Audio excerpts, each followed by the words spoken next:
TIFU by being that scary dude on a dark country lane you see in movies, brandishing a tire iron.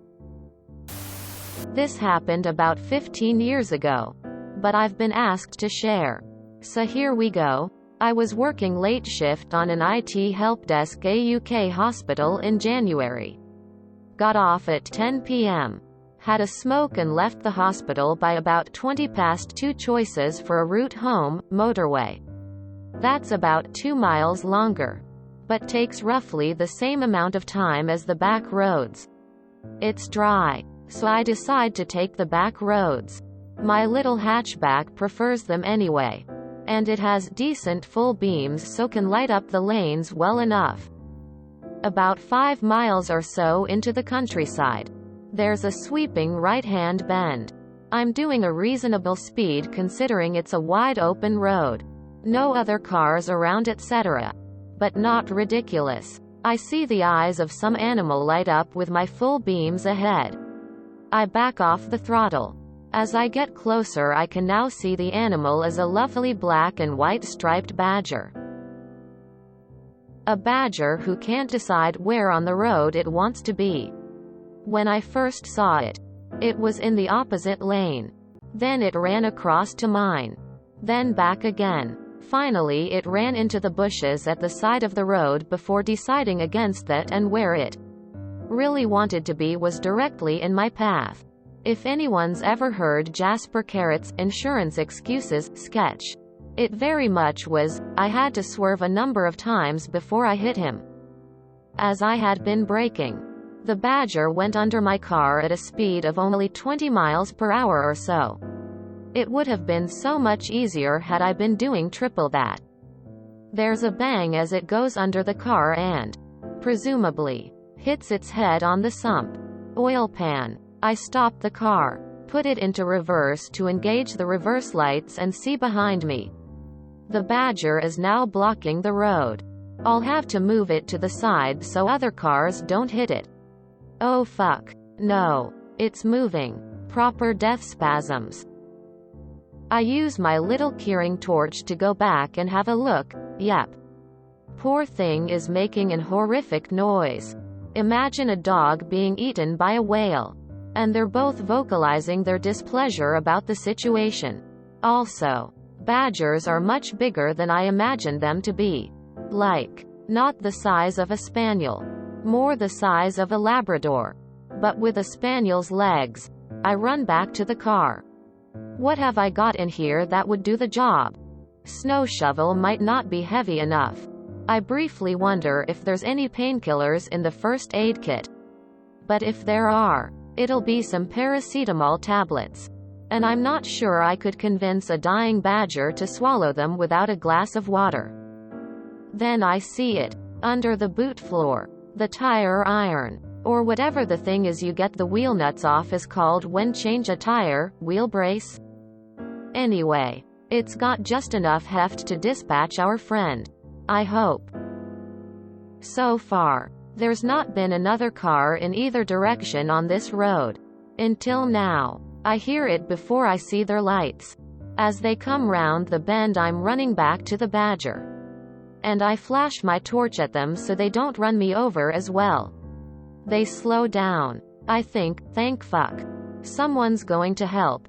But as their headlights illuminate me standing over a convulsing badger, brandishing a tire iron, suddenly there's a squeak of their tires on tarmac. And they zoom away at breakneck speed. I couldn't see the driver very well. But I think it was a young woman. A young woman who has just encountered some madman who spends his weekend evenings murdering mustelid on country lanes. A madman who makes gestures that suggest he would like you to join in. By the time I'd processed all of this, the badger was pretty close to the end. I knew I didn't want to have to do it twice. So a decent whack to the temple and it instantly relaxed. I rolled it to the verge with great difficulty. And slowly walked back to my car to replace the tire iron into its slot under the boot floor. TLDR. Suicidal badger went under my car. Female motorist arrives just as I'm about to put the poor thing out of its misery. Assumes I'm a murderer. Poor badger. It's funny how this story ended up being more interesting than the original post about the mouse. I unfortunately hit a suicidal badger doing about 60 miles per hour. I didn't have to finish him off. He finished off my car's radiator though. Call it a draw. For a mustelid murdering madman, you sure have a way with words. Should have raised the tire iron over your head and did the sand people bark as she drove past. A whale eating a dog and both of them are vocalizing their displeasure at the situation. I died at this. Couldn't see the screen due to crying with laughter. Have an award, my man.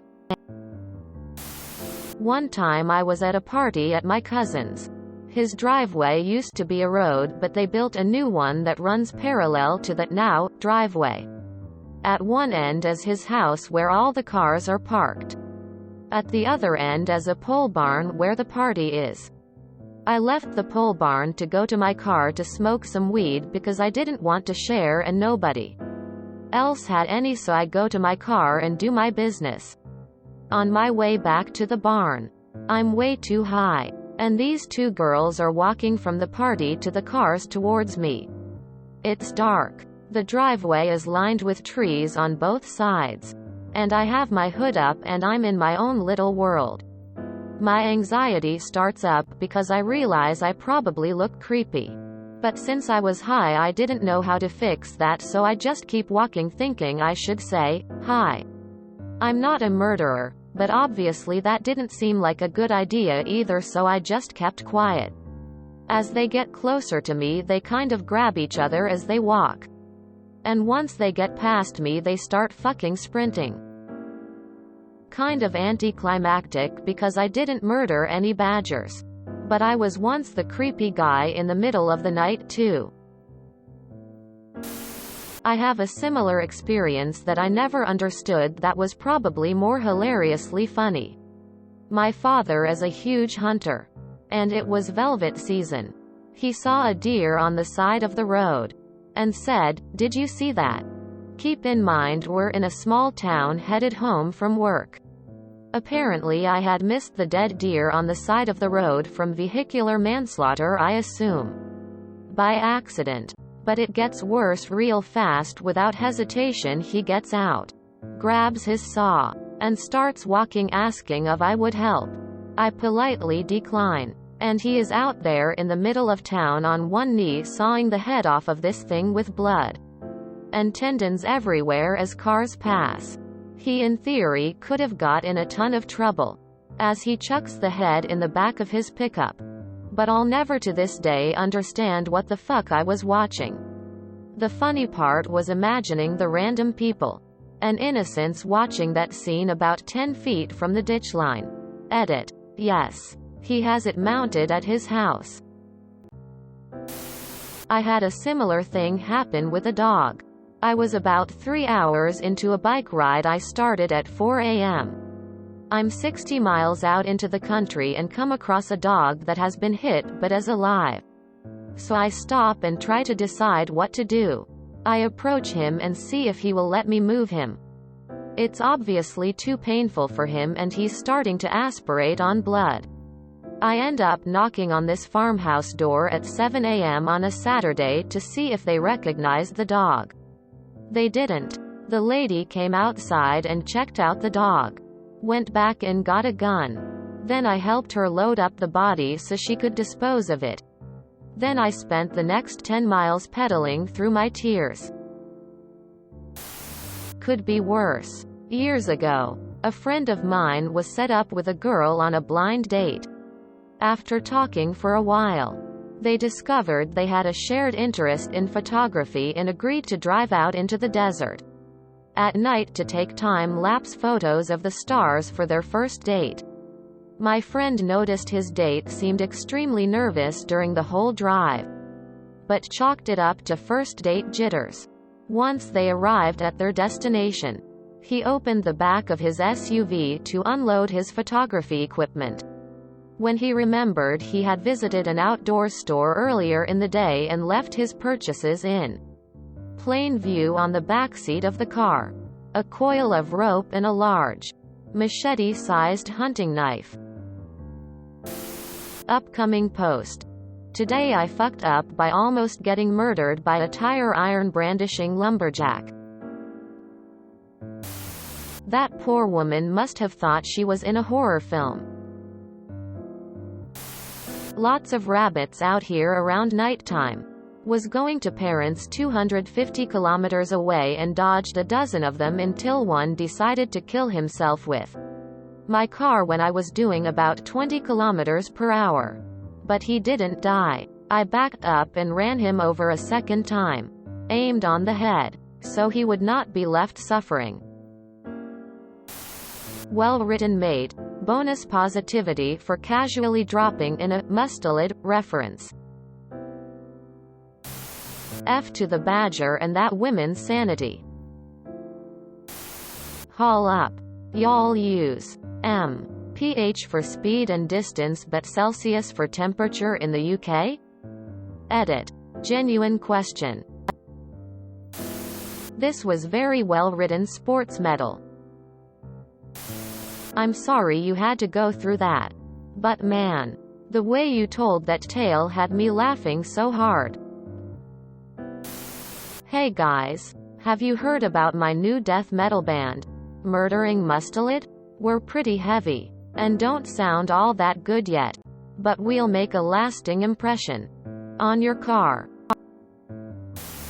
Pretty sure I snorted myself to death trying not to wake the kids reading this LMFAO. I'm not sure I could convince a dying badger to take the paracetamol without a glass of water. Got me so fucking good. At least this post is a proper TIFU and not, I took a shit somewheres, or, hey look I am capable of having sex. If you enjoyed this video, please check out our playlists full of similar content. Epicaricast is like doom scrolling for your ears. Please like, share, and subscribe.